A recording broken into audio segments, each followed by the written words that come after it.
You know how sometimes you have those moments where something feels off? Like when you're absolutely certain you left your keys on the kitchen counter, but they're somehow on your bedside table instead. That's how this all started. Just little things that I could brush off as being tired or stressed, or maybe just losing my mind a little bit. The first time I noticed something was really wrong was at my regular coffee shop. I'd been going there every morning for 3 years. Same time, same order. The morning crew knew me. At least, I thought they did. I walked in that Monday morning, and Sarah, the barista who'd been there since forever, who knew my order by heart, she called out, "Vanilla latte for Michelle," like it was the most normal thing in the world. I stood there staring at that cup, at my name. No, not my name. Written in handwriting I didn't recognize. I've never been a Michelle. And vanilla? I hate vanilla. I've ordered the same plain latte every day since I started going there. When I tried to tell Sarah there was a mistake, she looked at me like I was the one who was confused. "You've been ordering vanilla lattes since you started coming here," she said with this concerned look on her face. "Are you feeling okay?" I did what any normal person would do, laughed it off, made some joke about needing this coffee more than usual, and took the drink. I took a sip and nearly gagged. It was sickly sweet with vanilla, exactly what Sarah said I always ordered. But I knew I'd never ordered vanilla before in my life. Everyone else in line was staring at me like I was crazy. So I just left. Threw the coffee in the first trash can I saw outside. The worst part? When I glanced back at the cup in the trash, I could have sworn the receipt showed plain latte instead of vanilla latte. That's how it started. Just a coffee order. Funny how normal everything feels right before your whole world starts unraveling. The little things kept piling up. My desk at work felt wrong. You know when someone uses your computer and changes all your settings? It was like that, but with everything. My monitor was too high. The family photo I keep next to my keyboard was angled differently. My pens were on the wrong side. Little things, stupid things. But then I noticed the decorations in our office lobby, all autumn leaves and pumpkins, which would have been fine, except wasn't it just spring? I could have sworn I'd just been complaining about April showers and planning my summer vacation. I mentioned this to Jenny at work, trying to be casual about it. "Hey, weird question, but what month is it?" The look she gave me, like I just asked what planet we were on. "It's October," she said, real slow, like she was talking to a child. "It's been October for almost 4 weeks." I checked my phone. October 24th. Okay, fine.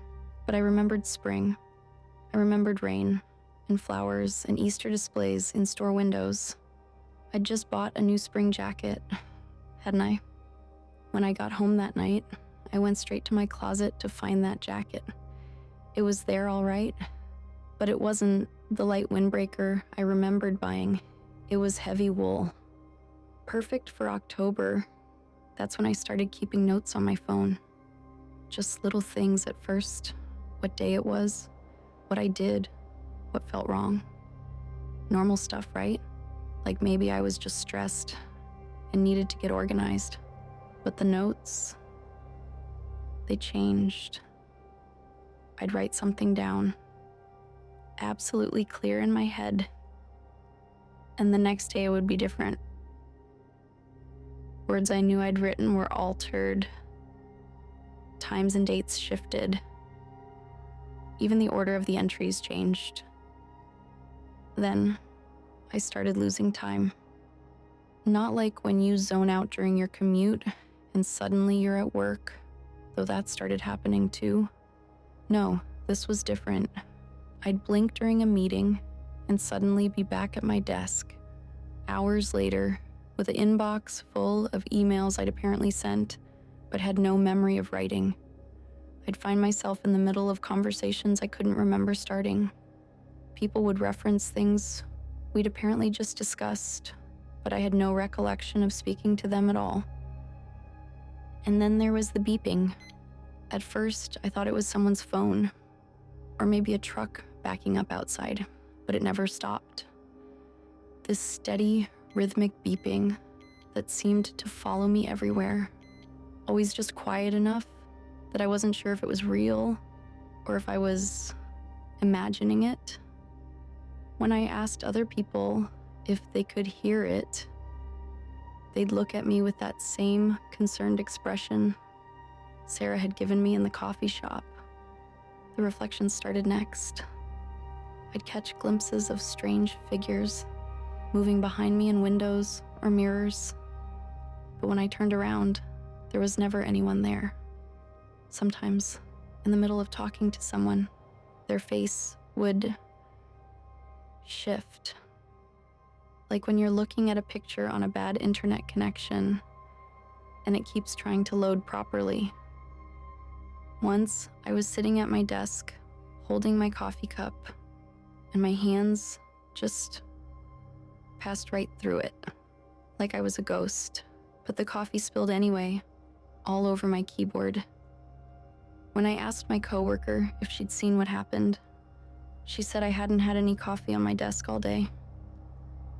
The dreams were what finally made me understand. Or maybe they weren't dreams at all. I'd wake up in my bed, so relieved that everything had just been some crazy nightmare. But then I'd notice something wrong. Like my walls would be a different color, or my door would be on the wrong wall, or my window would show a city view when I live on the ground floor. So I'd wake up again, and again, and again. Each time I was sure it was real. Each time something was just wrong. Do you want to know what it feels like to be trapped in an endless loop of false awakenings? To question every single moment of your reality? To not know if you're awake or asleep or something in between? Last night, if it even was night, I woke up 17 times. Each time something was different. In one version, my bedroom door opened into an endless white corridor that seemed to stretch forever. In another, strange green numbers floated across my ceiling, always just out of focus. The worst was when I heard voices outside my room, clinical and detached, discussing numbers and pressure and response times. Words that meant nothing to me then, but now. That's when it hit me. The beeping isn't some random noise. It's a heart monitor. The time slips aren't memory lapses. They're moments of partial consciousness. Those shifting faces I see, that's my brain trying to make sense of hospital staff moving around while my eyes are closed. Every single reality I'm experiencing is just my mind, attempting to piece together the fragments it receives.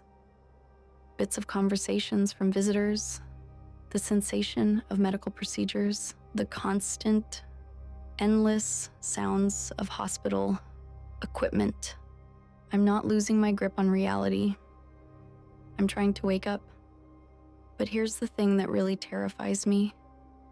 Now that I know, now that I'm aware I'm in a coma, I still can't wake up. I'm trapped here in this endless loop of false realities, completely conscious of their falseness, but unable to escape. And I have no idea how long I've actually been here. Those springtime memories, That could have been years ago. The October that everyone keeps insisting it is. Maybe that was last year, or next year, or maybe it never existed at all. Time isn't real here. Reality isn't real here. Nothing is real except that constant beeping, that endless, maddening beeping, and the desperate need to finally, truly wake up. Sometimes I wonder if anyone is reading these notes I try to write. If anyone else can see how the words change. Maybe you've noticed it too. The way certain words in this story have shifted since you started reading. Go ahead. Look back at the beginning. Are you sure it said the same things it does now? And that beeping, you've been hearing it too, haven't you? Just at the edge of your awareness since you started reading, getting steadily louder.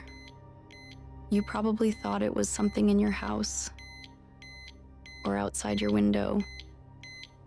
That's what I thought at first too. But now that you're thinking about it, when exactly did you start reading this? What time is it? Are you sure? And if you're reading the ramblings of a girl in a coma, what does that say about your reality? Maybe you should try to wake up now. Like, really wake up. Can you? This is Shaded Girl. Thank you for watching. Please like and subscribe if you enjoyed this video.